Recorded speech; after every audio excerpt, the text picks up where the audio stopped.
The fluorescent lights buzzed like angry hornets overhead as I slammed my locker shut, the metallic clang echoing through the empty college swim team's locker room at midnight.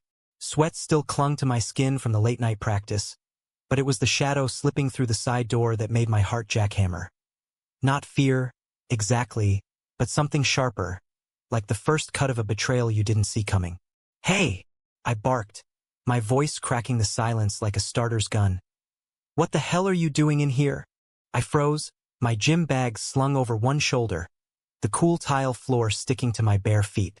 The figure straightened up from behind the row of lockers, hands raised like a white flag, but his eyes dark, haunted, locking onto mine with a desperation that hit me like a rogue wave. Told a different story. He wasn't some random punk. He was the new guy from psych class, the one who'd been dodging everyone since freshman orientation, with that quiet intensity that made the room feel smaller whenever he walked in. "Please," he whispered, his voice raw, edged with something broken.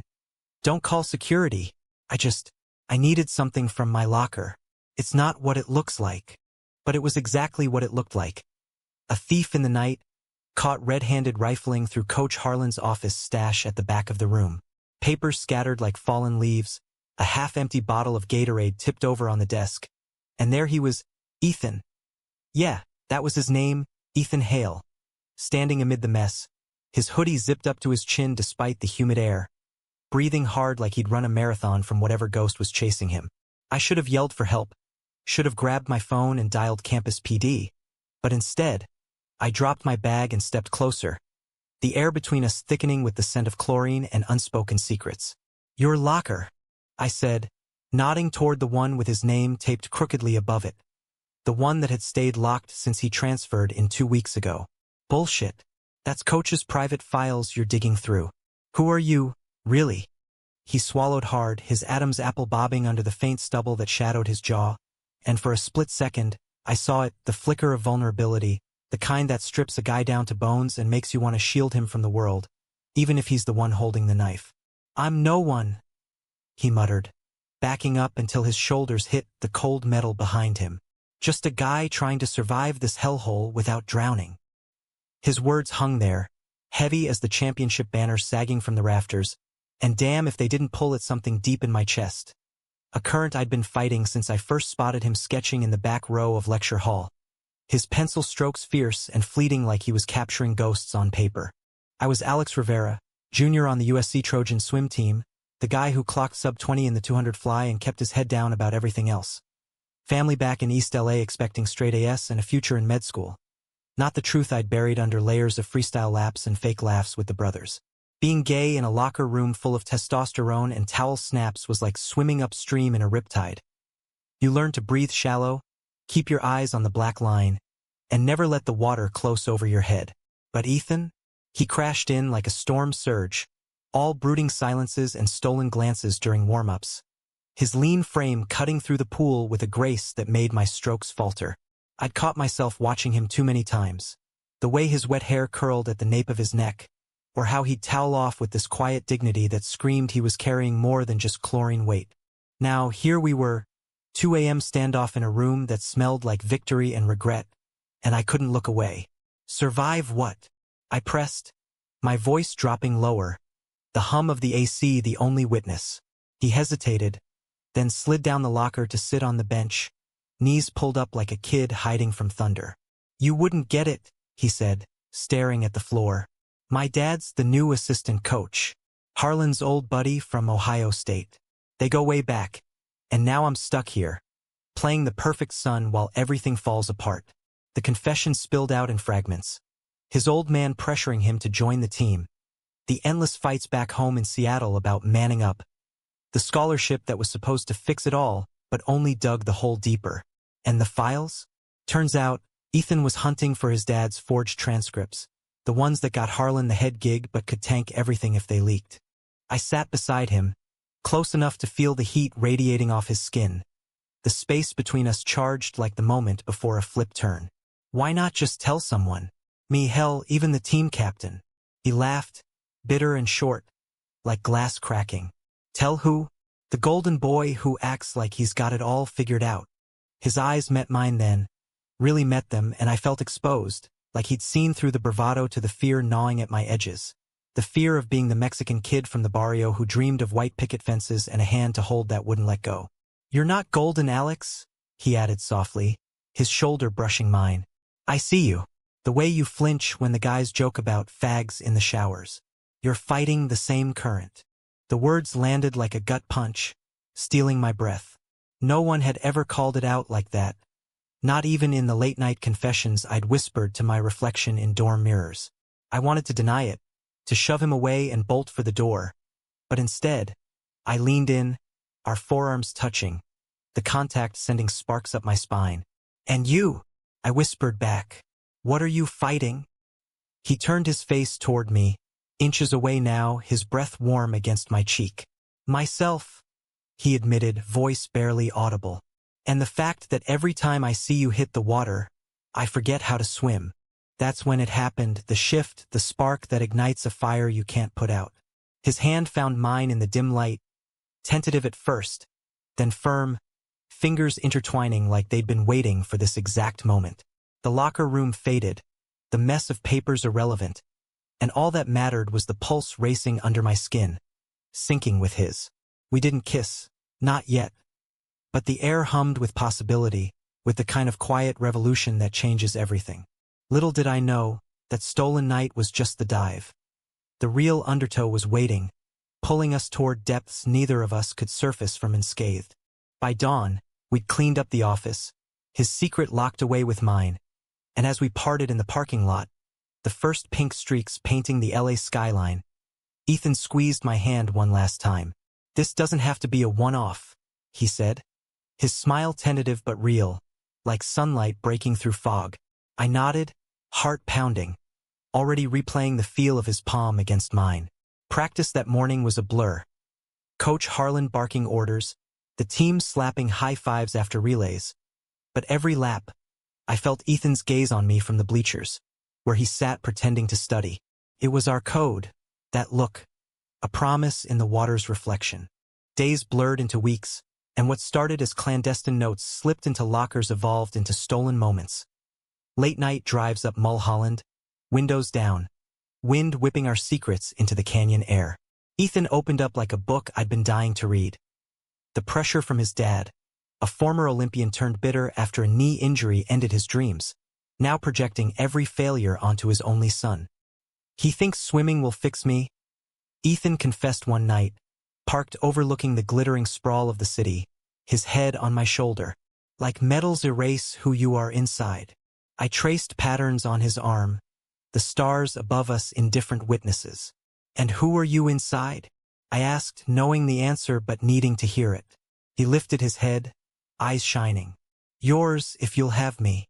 I did. God, did I? Our first kiss happened there, under a blanket of smog-filtered constellations, tentative and then fierce, tasting of salt and freedom.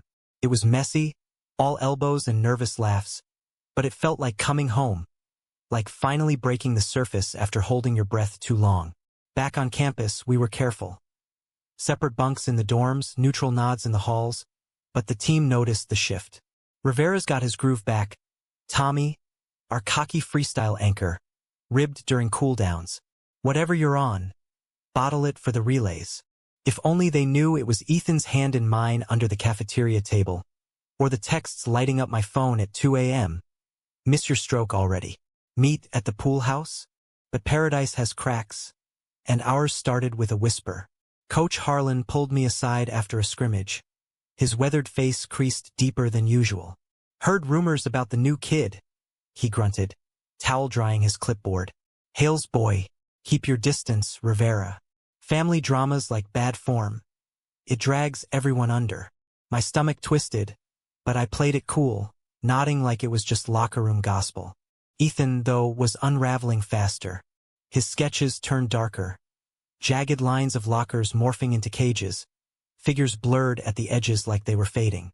"Dad found out I skipped a lift session," he told me one rainy afternoon, holed up in my room with rain pattering the window like impatient fingers. "Says I'm throwing away my future.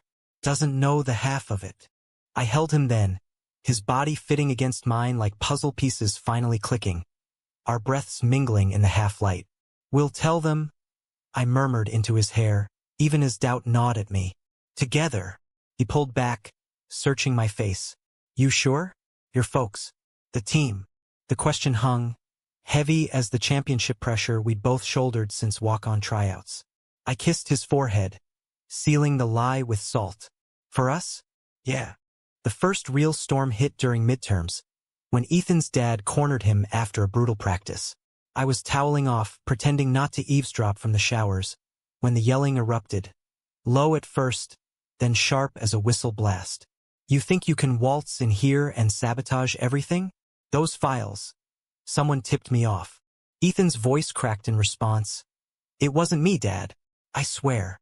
But Harlan's laugh was ice cold. "Loyalty, son. It's all we've got in this game." The locker room door slammed, leaving Ethan pale as surf foam, eyes hollow. That night, we met at our spot. The empty bleachers overlooking the practice pool, moonlight fracturing on the water like shattered glass. "He's watching us," Ethan said, voice trembling as he paced. "Knows something's up. What if he—" I pulled him down beside me, our legs dangling over the edge. "He won't. We're careful." But the fear had seeded, twisting roots into our stolen peace. We made love with our words that night, confessions pouring out like laps in overtime. My abuela's rosary beads clutched in prayer for a grandson she'd never understand. Ethan's mom walking out when he was 12, leaving echoes in every empty room. It bound us tighter, that shared ache, turning whispers into vows. Yet betrayal brews in blind spots, and ours came wrapped in familiarity. Tommy, of all people, my roommate since freshyear, the guy who'd covered for me after too many beers, slid up during a team barbecue at Griffith Park, grill smoke curling like accusations. "Saw you too," he said casually, flipping a burger with too much nonchalance. "By the canyon last week. Looked cozy." My burger turned to ash in my mouth. "It's not." He clapped my shoulder, grin wolfish. "Relax, bro. Your secret's safe. But Ethan's? That kid's got baggage. Word is, his old man's files are dirty recruitment scams. You want to swim in that pool?" The implication landed like a false start DQ. Choose your lane, or get pulled. I confronted Ethan at dawn, pool decks slick with dew, the city waking in hazy oranges below. "Tommy knows," I said, voice tight, "about us." His face crumpled, then hardened. "And," the defensiveness stung, "he mentioned the files. Your dad." Ethan's laugh was hollow. "So that's it? You think I'm using you?" The words ignited the fuse. "Aren't you? Sneaking around, digging for dirt.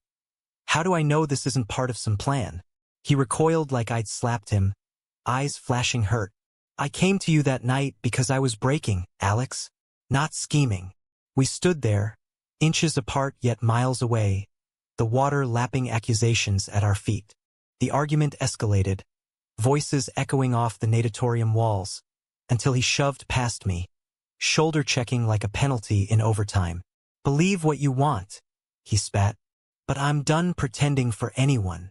He stormed out, leaving me adrift in the silence, regret rising like bubbles from a deep dive. Days passed in radio silence. Practices mechanical, my time slipping as guilt weighted my strokes. The team murmured, sensing the rift, but I swam on, chasing the numbness of exhaustion. Then came the betrayal's ugly head. A leaked email chain, anonymous, hitting the athletic department like a torpedo. Harlan's recruitment favors exposed. Ghosted boosters, fudged stats, and Ethan's name tangled in it, painted as the insider tipster. Campus buzzed. Headlines in the Daily Trojan screamed, "Swim scandal rocks Trojans." Coach was suspended pending review, and Ethan vanished. Phone dead, dorm empty, like he'd never surfaced.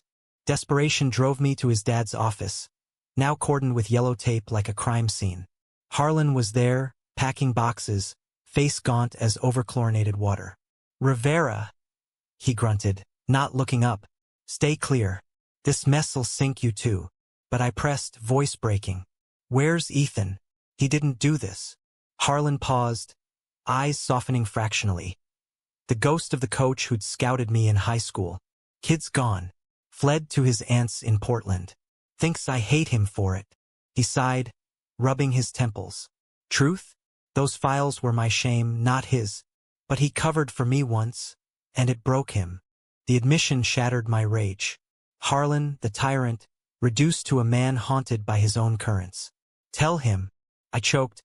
Tell him I believe him. That I'm sorry. Harlan nodded, slipping a crumpled sketch from a drawer. Ethan's work. Our silhouettes entwined by the pool, fierce and tender. He left this. For you, I reckon. I clutched it like a lifeline, the pencil lines blurring through tears. The bus to Portland was a 20-hour blur. Greyhound seats sticky with strangers' regrets. My duffel stuffed with clean socks and unanswered questions. Rain lashed the windows as we crossed state lines, mirroring the storm in my chest. Ethan's aunt lived in a clapboard house on the Columbia River's edge, wind-whipped pines whispering secrets. She answered the door wary-eyed, flour-dusted apron tied tight. Alex? She said, recognizing me from team pics Ethan had shown her. He's out back, but go gentle, he's adrift. I found him on the dock, skipping stones into the choppy water, hoodie frayed at the cuffs. He didn't turn at my footsteps, but his shoulders tensed. Go home, Alex, he called, voice flat as the river's surface. You've got a meet in 2 days. I stopped beside him, the sketch trembling in my fist. Screw the meet. I came for you. He glanced then, eyes red-rimmed, the fight drained out. Why? After everything. The words tumbled. Tommy's sabotage, Harlan's confession, the hollow ache of swimming without him as my anchor. I was scared, I admitted, sinking to the damp wood, of losing the team, my shot at nationals. But losing you? That's the real DQ. He stared at the water, stones skipping farther now. I thought you'd turned on me, like everyone else. The betrayal echoed between us, raw as open water. I unfolded the sketch, holding it out. This says otherwise. We say otherwise. He took it, fingers brushing mine, and the spark reignited. Faint, but insistent. I didn't leak it, he whispered. But maybe I should have. Dad's poison. It was killing me. Rain started again, soft patter turning to downpour, soaking us through. Come back, I said, pulling him close, our foreheads touching. Not to USC, to us. He hesitated, then nodded, arms wrapping around me as thunder rolled distant applause. We kissed there, rain-slick and desperate, tasting of salt and second chances, the kind that don't come easy, but damn if they aren't worth the fight. Portland faded in the rearview as we drove south. Greyhound swapped for a borrowed pickup from his aunt, the highway unspooling like a fresh lane. We talked through the miles, plans to transfer credits, maybe a D3 school up north where the water was colder but the air freer. No more hiding, Ethan vowed, hand on my thigh as Oregon blurred to California. I squeezed back. Promise. Back in LA, the scandal simmered. Harlan resigned quietly. Tommy benched for conduct. The team rallying around interim coach Reyes with a grit born of fracture. My confession to the squad came poolside, post-practice, words spilling awkward but true. I'm gay, and I'm with Ethan. Deal with it or drown. Stares turned to nods, slaps on the back. Tommy even muttered an apology, eyes down. Won't happen again, bro. Progress, American style, messy, but moving. Nationals loomed, a beast in Indianapolis, and we trained like demons. Ethan reinstated as a walk-on, his strokes syncing with mine in relays that felt like fate. The climax hit in semis. Anchor leg, me against the clock, crowd a roar of white noise. Halfway down the return lap, I faltered, cramp seizing like doubt's grip. But there he was in my mind's eye, Ethan's voice from Portland. Breathe, Alex. We're in this together. I powered through, touching first by a fingertip, the scoreboard flashing victory as he hooped from the stands, our eyes locking across the deck. Medals heavy around our necks that night, we slipped away to a quiet canal-side bar, city lights dancing on water like fireflies. To shocks? Ethan toasted, glasses clinking, his smile unshadowed for the first time. And what comes after? I leaned in, kissing him slow, the world narrowing to us. The thief who'd stolen my heart, the swimmer who'd taught me to surface. But life isn't scripted endings. It's sequels with teeth. A year on, Ethan's dad showed up at graduation, tentative olive branch in hand, therapy scars etched in his smile. Forgiveness wasn't easy, but it was human. A barbecue in Echo Park, awkward laughs over tamales, Harlan admitting, "I was the real thief, stealing your truths for my trophies." Ethan took his hand, and I took Ethan's, the circle closing not with perfection, but grace. Now, coaching Frosh at a community pool in San Diego, Ethan illustrating YA novels that whisper our story in code. We watch kids dive in, fearless and flailing. Some days the water still pulls, old currents tugging at edges, but we swim tandem, hands linked beneath the waves. Betrayal taught us depth. Love, the breadth to float. In America's vast blue, that's the real shock. Not the thief in the locker room, but the man he became beside me.